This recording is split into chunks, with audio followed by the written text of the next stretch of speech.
Welcome to the Christ Connection Podcast. We are here to help and encourage you to enjoy your adventure with Jesus. I'm your host, Kevin Senapati-Ratna. Let the journey begin.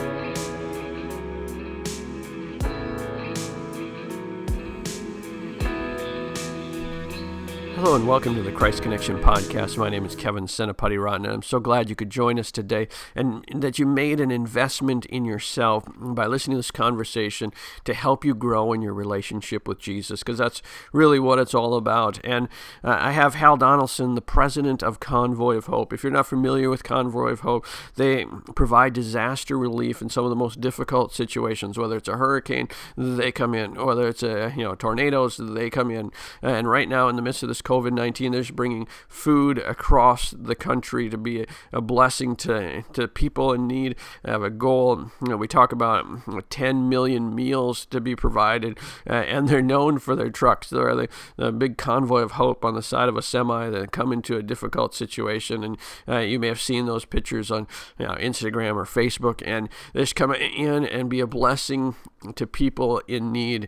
Over 130 million people since their founding in 1994. And I got a chance to talk with Hal Donaldson, the president and founder of this organization. And he started out as an author. That's kind of his story. Where, he's an author of 30 books, including Disruptive Compassion, Becoming the Revolutionary You Were Born to Be, and also Your Next 24 Hours, the One Day of Kindness Can Change Everything. And out of that, God moved in his heart to start Convoy. And we talk about points along his journey that helped him and encouraged him along the way, and kind of the process that brought about Convoy that I think will be an encouragement to you as you look at your own story and allow God to move in you and then ultimately through you, because that's what it's all about, to be a blessing to other people. He has all sorts of awards. He's a husband and father, but I think you're going to enjoy these moments that, as we talk about kind of what God has formed in him and how God kind of intersected his life at various points to make Convoy what it is today. So without further ado, my conversation with Hal Donaldson. All right, Hal, welcome to the show. Hey, it's great to be with you, Kevin. Thank you for inviting me. As we were talking before we started, I like to start off somewhere in left field in our conversation. Okay. Because it's just fun. We'll get to Convoy of Hope at some point in this conversation. Yeah, no, I'm up for that. No, that'll be fun.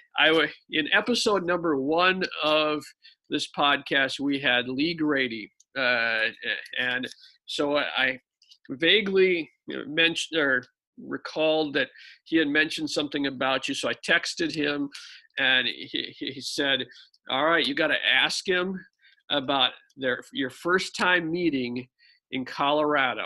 He said, and yes. I don't know what you never start yes. off probably, but he said this is going to be a good question, so I'll start there. How did you guys meet?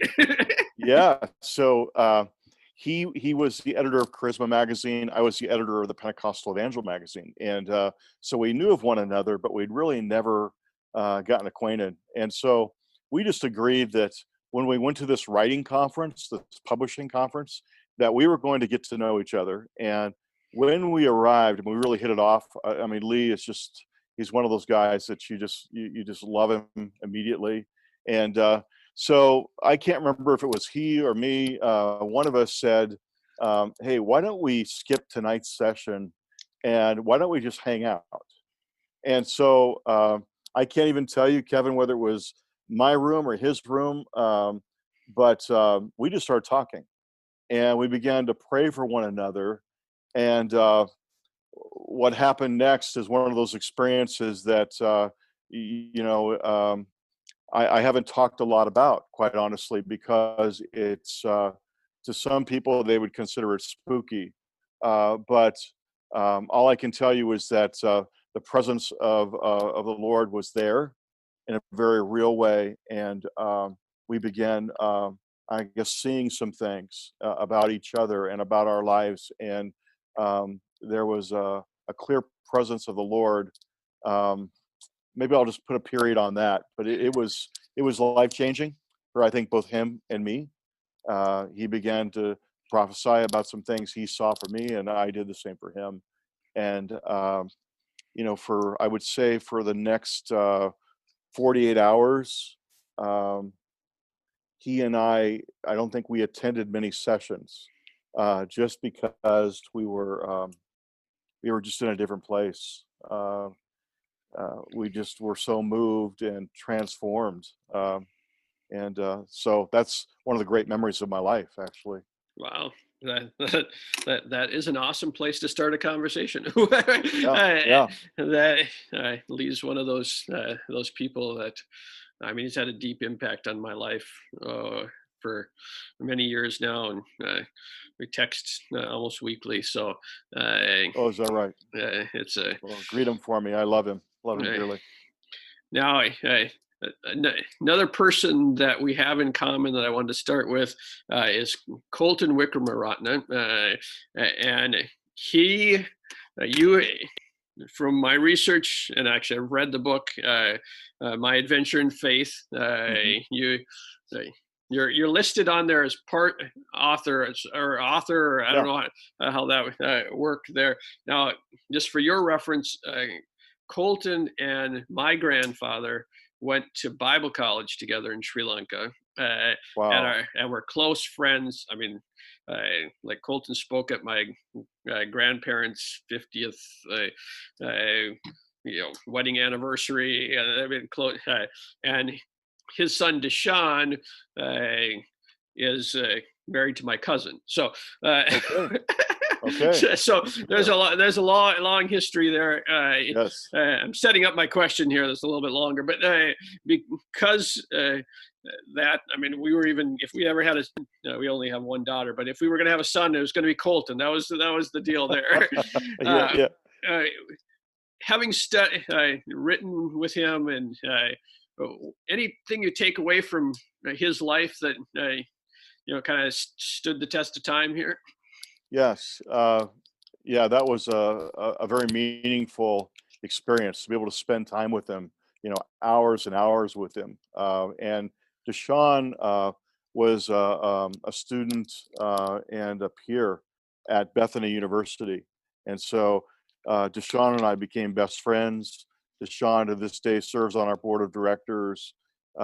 He and I have done ministry together all over the world, and so he introduced me to his father, and his father wanted a book written, and so Deshaun and I decided to tag team it, and the two of us wrote his biography, if you will, and just the hours with him, uh, his courage, his faith, obviously his story is incredible.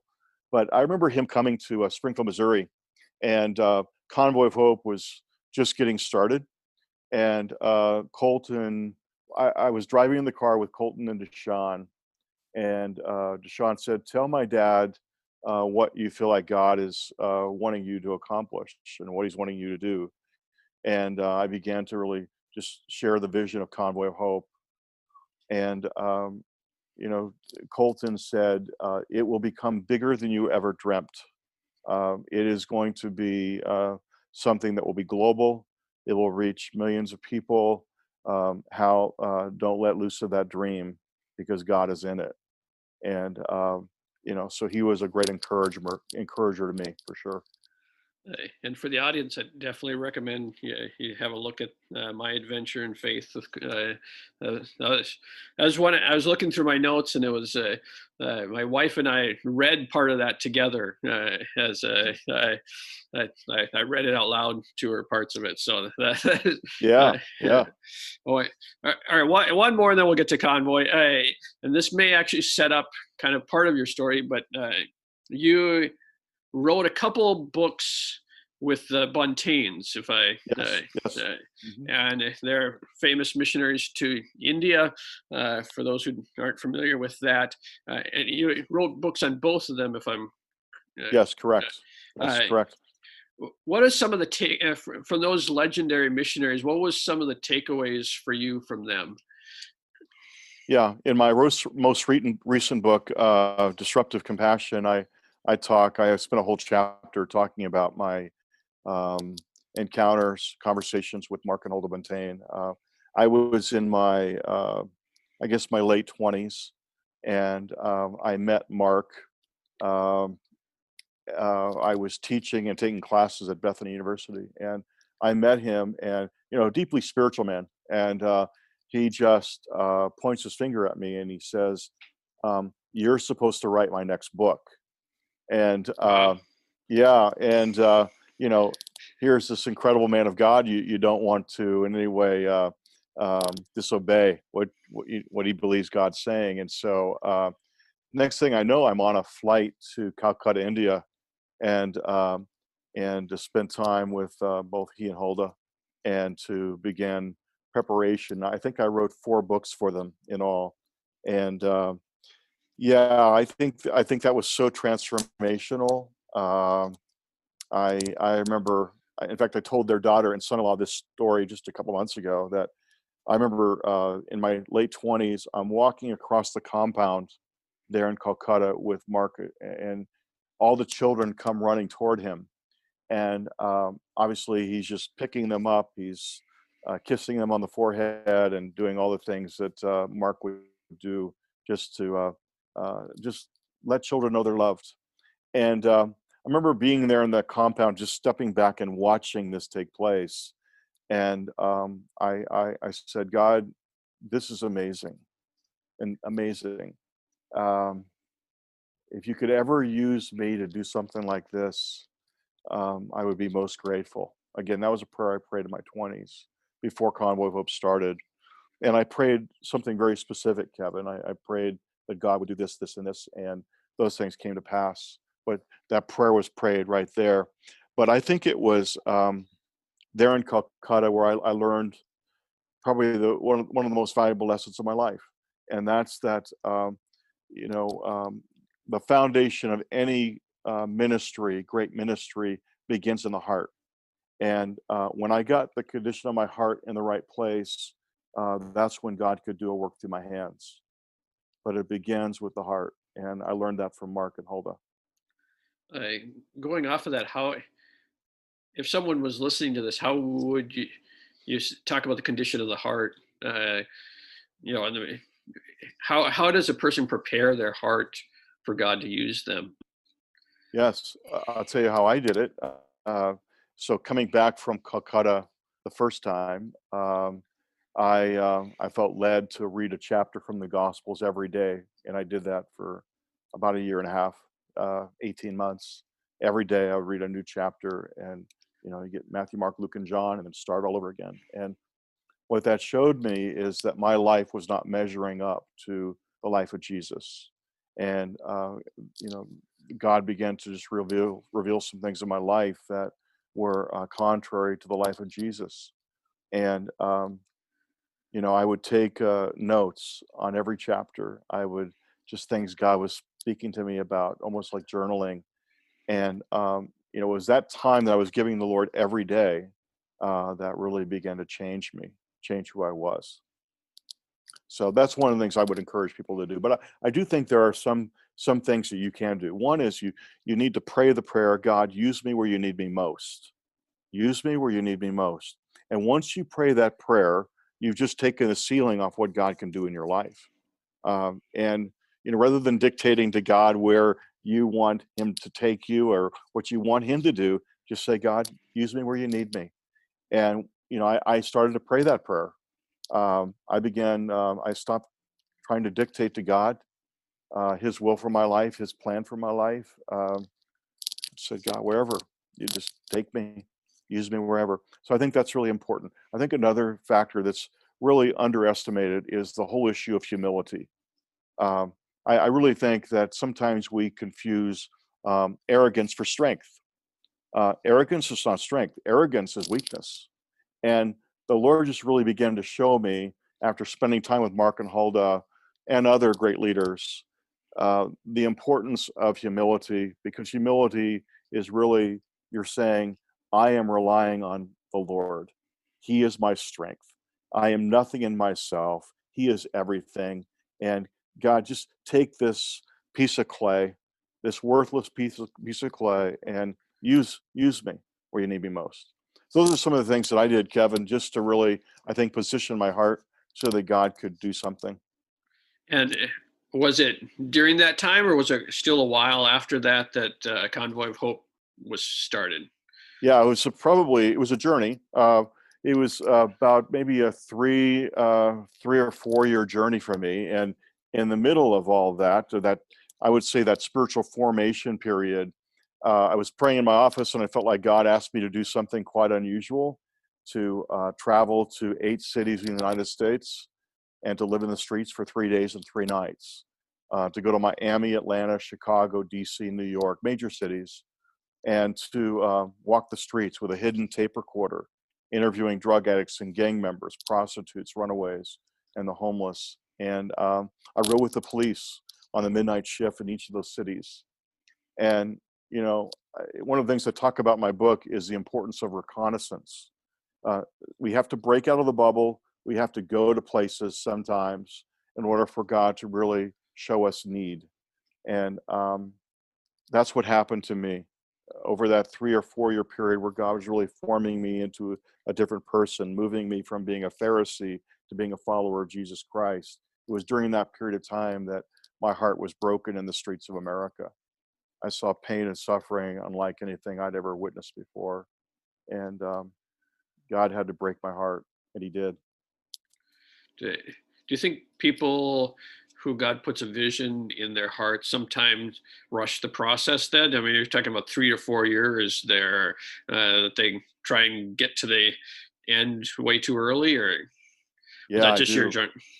No, I think that's very true because, a lot of times people, when they accept Christ and they become a follower of Jesus, they assume that it's just going to be one miracle, one blessing after another, and there won't be any pain in their suffering. And that's one of the things that I learned in that 3 or 4 year period was that the Christian walk is a rhythm of both pain and suffering, hardship, and miracles. That's our life. That's what Jesus shows us in the Gospels, that you're going to go through hardship. It's part of it. But God is going to answer that hardship with miracles. And, uh, and that's what happened. I think I became unafraid of pain and suffering. I think many people are on a quest to avoid any suffering, any pain, any hardship at any cost. And what they've just done is they have minimized the number of miracles that God can do in their life. And that's what He began to show me is don't be afraid of the hardship, but have a greater anticipation for miracles. And so what was kind of those first, so you're going through this 3 or 4 year process. What's kind of the first steps of saying of act of Convoy? What kind of the early days? Yeah. What would those have looked like then? Yeah. So, I've witnessed a lot of pain. I've been around people like Mark and Hulda and others who, um, people like, Tommy Barnett and great men of God and women of God. And, I've seen the need, and I just got to the point where I had to do something. Um, Doing something was better than doing nothing. And so I took $300 and I bought $300 worth of groceries, loaded them into the back of a pickup truck, went into a needy area in Northern California, and just began passing out groceries to families in need. And that was really the beginning of Convoy of Hope. Um, Kevin, I believe that when you pray that prayer I was talking about earlier, when you pray, God, use me where you need me most, um, and it takes the ceiling off. I think I was praying that prayer, and I think as a result, my mission found me. I didn't have to really go looking for it as much as it found me. And I passed out those groceries, and I felt such fulfillment and joy that I wanted to do it again. And I wanted to invite my friends and my family to do it with me. And in time, it grew from a pickup truck to box truck to semi trucks, and the rest of it is history. Fleet of semi trucks, around the world, and warehouses around the world. But it began with one pickup truck. I want to go back to that in a second, but just to hear you describe, if you were introducing someone, again, in the intro, we'll give the, the kind of the high level, but if you were meeting someone for the first time and they ask, so what is Convoy of Hope? How do you describe it? Yeah. I'll give you the elevator pitch. How's that? Yeah. It's in the U.S. and we do disaster response. We do that around the world. But we also do community outreaches. And this is where we bring together churches of different denominations. We have a full menu of services that we offer: free medical and dental care, job fairs, Choose for Children, free haircuts, breast cancer screenings, just a number of offerings. And they will attract thousands of people in a weekend, thousands. And we mobilize the church by having 1,000+ volunteers who are serving. And so we do that in the States. Internationally, we have three prongs that they work together, three pillars, if you will. One is children's feeding. We feed 300,000 children a day in schools around the world. We train thousands of mothers every year and help them start their own businesses.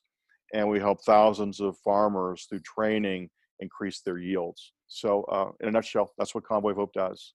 Big picture, we're about mobilizing the church for ministry.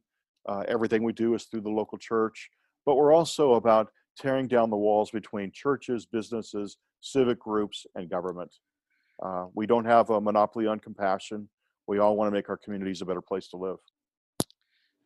Now, going back to, you took the truck out and that $300 was spent.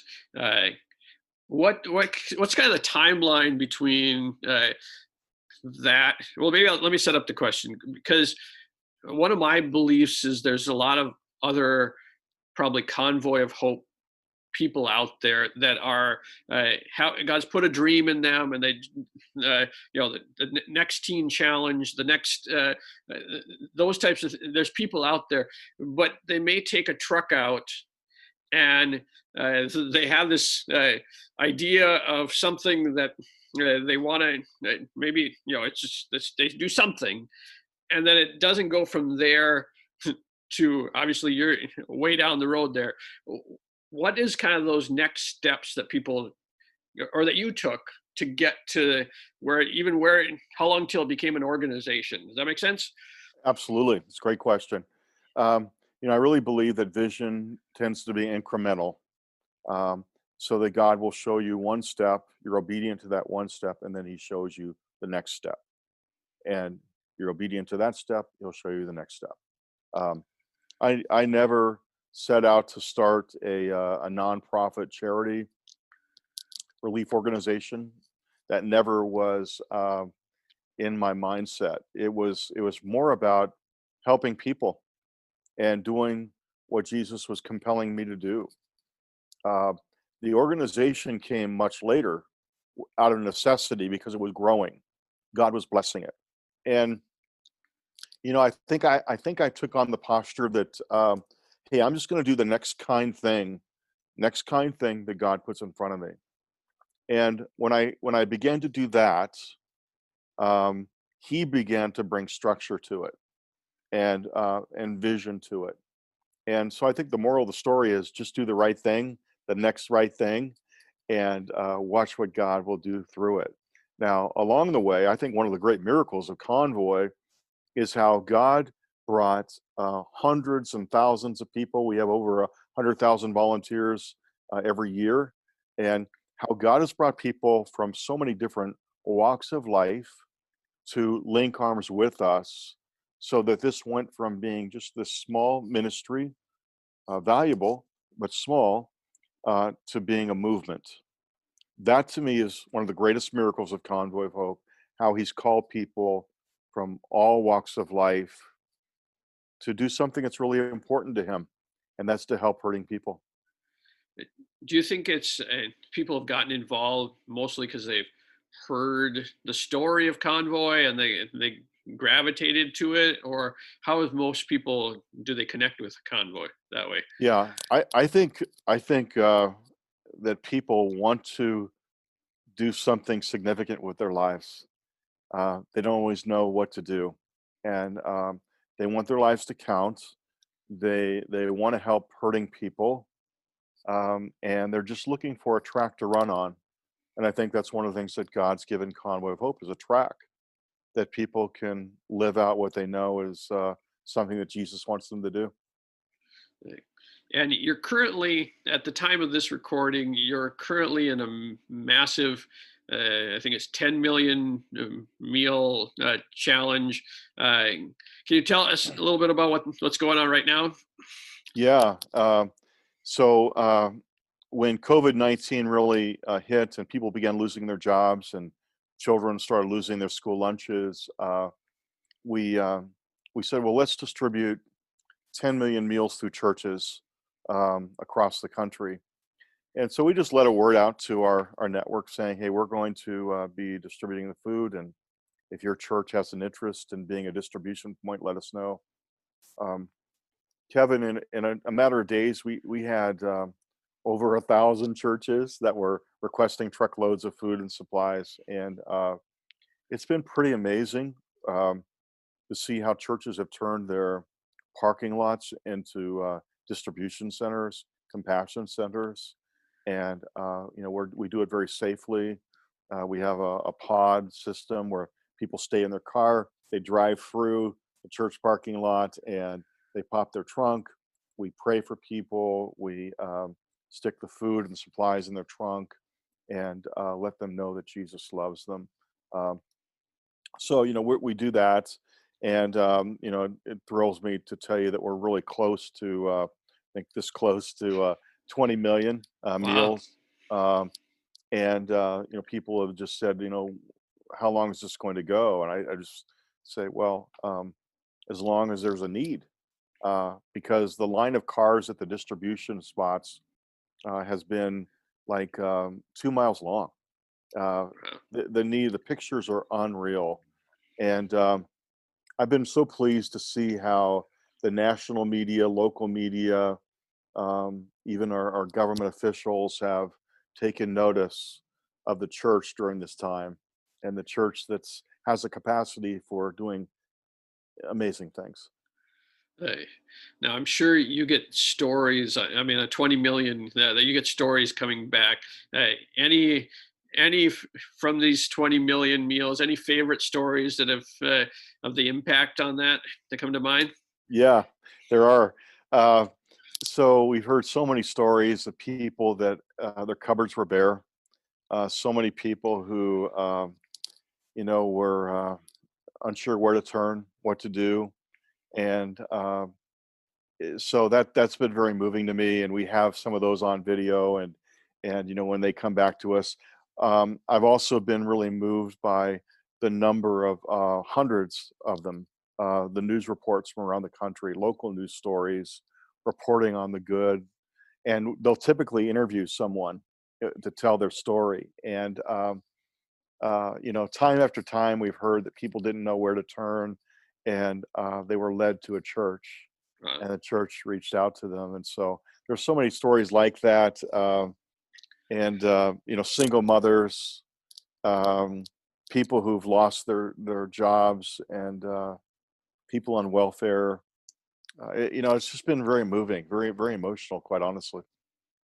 uh, and we'll come back at the end to how people can get involved. I'll have you give them all the info on how that. But Thank you. let's jump for a moment to your book, Disruptive Compassion, Yeah, becoming the revolutionary you were born to be. If you could pull one step, and then we've already talked about some of those yeah. already, but uh, something that we haven't covered, one step that someone could be towards becoming a revolutionary. Anything come to mind as far as a good next step? Absolutely. The book came about, I'll tell you this first. The book came about, I was speaking at the University of Missouri, and afterwards they had an open microphone where students could come up and ask anything they wanted. And what I heard that day was students saying, I want my life to count. I want to do something to make the world a better place. I don't know what to do. So how do I get started?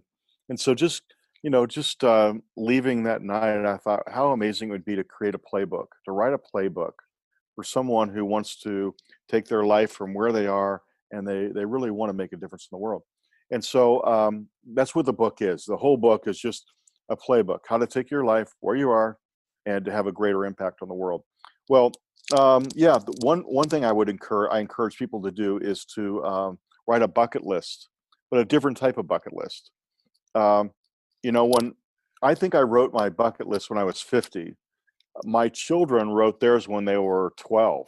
It's become a bucket list generation because of the internet. The world is their stage. And, I encourage people to write a different kind of bucket list though. Write all of the things you want to do with your life. I mean, I want to go climb Mount Everest. I want to go to Antarctica. I mean, go ahead and put those things down, but then add to it the things that with God's favor and his help that you would like to do for God. And so that's just one thing. And the second part of that is to write a personal manifesto, saying, these are the kind of priorities I want to have, and this is the kind of person I want to be. And so I really believe in writing things out for you to see, but also for God to see. I think you send a message to the Lord when you actually take the time to write it out. Two things on that. I think my daughter uses the bucket list. She's 13. She uses a bucket list as a strategy to get me to do what she wants. She's like that's on my bucket list. Yeah, you didn't even know that existed till 5 seconds ago. So that's that's awesome. I don't know that helps me a lot, but it gets stuff going. Yeah. But do you go back to your own manifesto and your own bucket list and update that often, or has that kind of been is that kind of a static thing for you? Yeah, the bucket list has been it's probably evolved a little bit because I've been able to do some of those things, and so when you take one thing off, you put one thing on. So and the manifesto itself is, which is in the book, is something that I try to live by. It's something that's been unchanged for a while. It's something I try to live by. Anything else? Is that if people were going to engage your books, because you have 30 books, would that be the one to start with? Was that where you'd recommend they begin? Yeah, I think there's two books that I would begin with. One is called Your Next 24 Hours, which is really challenges people to a life of kindness. That was published by Baker, available on Amazon. And then Disruptive Compassion would be the second book I'd recommend. That's more geared toward followers of Christ, and it's published by HarperCollins Zondervan, and available as well through Amazon or Barnes and Noble. So anyway, yeah, those two books would be the ones I'd recommend. The challenge of being an author of 30 books, I guess, is you got to guide people somewhere. Well, some of those, Kevin, are bad books. They're just bad books. They're bad books, and so you wouldn't want to recommend them. I don't know about that, but you did say you were trying to be humble, so we'll let you. We'll get to one more random question. I heard you say in preparation when I was doing my research for this conversation about being a journalist in Afghanistan. Now, I can't quite leave that one alone. What was that like, and what's the story behind that? Yeah. So we were. Yeah, I'm not sure if I should tell this whole story, so I'll tell maybe a bit. We made our way into Afghanistan through Uzbekistan, and there were a lot of mortars, there were a lot of landmines, and so we loaded up into jeeps and we rode in about 12 hours, and our jeeps had to follow like creek and riverbeds in order to make sure that we were safe, and you couldn't go on the roads. And so en route, one of our missionary guides told us that there was some people up in a village, and Afghanistan. You think of desert, but it also has very high peaks, and so the jeeps made their way to the top. And when we got to the top, it was snowing in Afghanistan. It was snowing, and so here you have children that are standing barefooted in snow and their faces are purple, and so the chief comes over, greets us in this one village, and he begins to tell us his story, how a number of people in the village had died because they didn't have food. And he pointed to a hillside. Even now, this is emotional for me.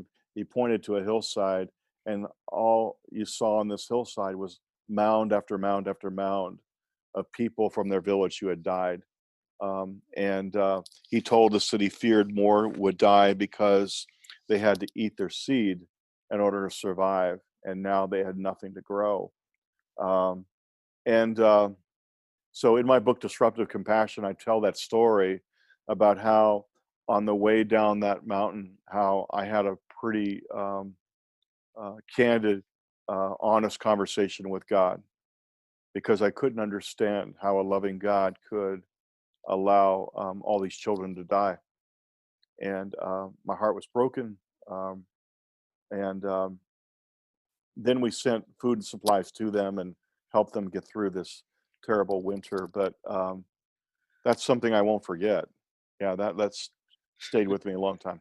Uh, it seems like, I mean, just God was preparing each step of the way. God was preparing you for what you're doing.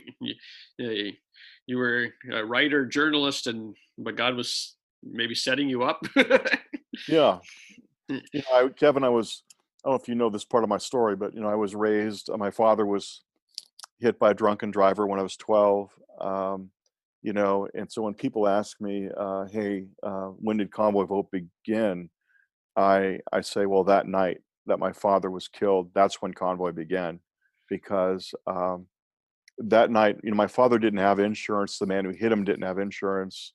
My mom was in the car, and she was injured to the point that she couldn't work for many, many months.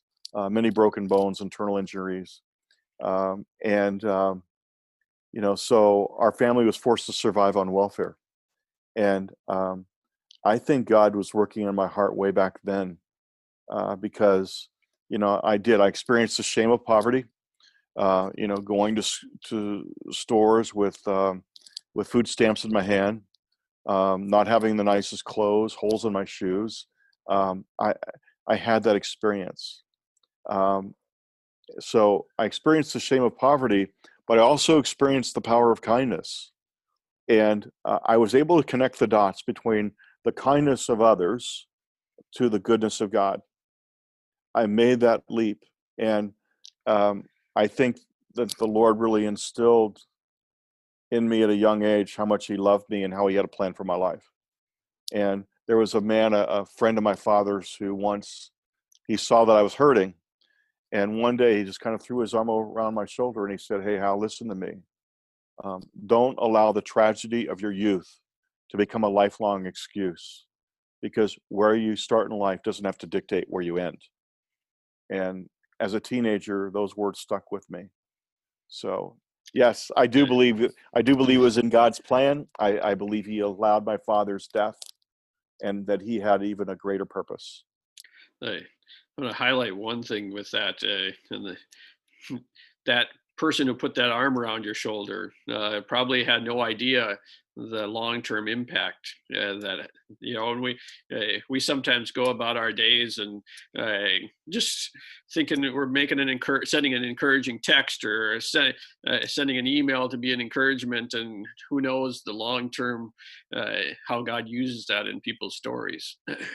It's so true. I couldn't agree more. I mean, I remember the woman who saw that I had holes in my shoes, and she took me to a store to buy a new pair of sneakers. Uh, I remember the woman in our church who saw that my hair was looking pretty ragged because I'd never had a professional haircut, and she made sure I got one. I'll never forget the people who would bring bags of groceries to our door when our cupboards were empty. It was those acts of kindness that really I believe, made it possible for me to be sitting here talking to you today, and made it possible for Convoy of Hope.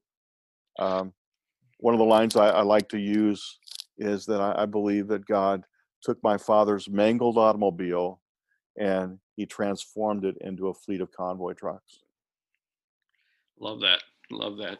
So as we're wrapping up here, I'm going to let you just kind of give your best shot as far as the listener goes, as how they can get involved, any asks that you would have for them, where they can find out the whole, give them whatever you got. Sure. Well, I really encourage people to give first to their local church. If you're looking to get involved in some kind of compassion work, start first with your local church. Churches have many ministries, and they're looking for people who will raise their hands and volunteer and say, I want to be a part of that. Pastor, sign me up. So I really encourage people to look at their local church, because that's going to have a lasting effect. With Convoy of Hope, you can go to convoyofhope.org, and it'll list all the ministries that we're involved in, and it gives people ways that they can get engaged and be involved. So convoyofhope.org. Very good. Well, I appreciate your time today. I thank you for investing in us. Thank you for all that you do for the body of Christ and what Convoy is doing. I know personally, our home church, multiple. We've had the big gathering. We had the recently we had the back ends of trucks trunks Great. open. So thank you for that, and we'll be praying for the next 10 million, right? Amen. Thank you.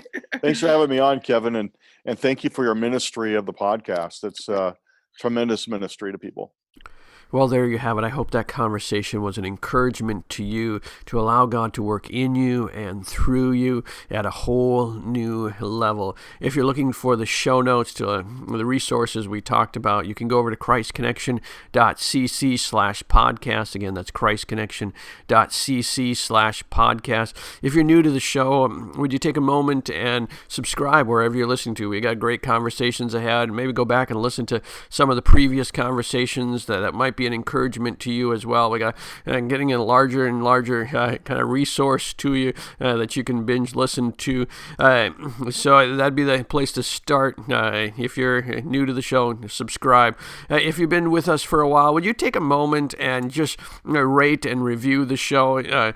Rate it so other people can find it and review, so that we kind of know what you're enjoying, what you're not enjoying, and we can continue to grow and be a blessing to you more and more. Now, before you go, let me just take just a moment to pray for you and bless you as you go on your way. Lord, I pray for the listener. I pray that you would encourage their soul. I pray that as they've listened to this conversation, you've spoken to them.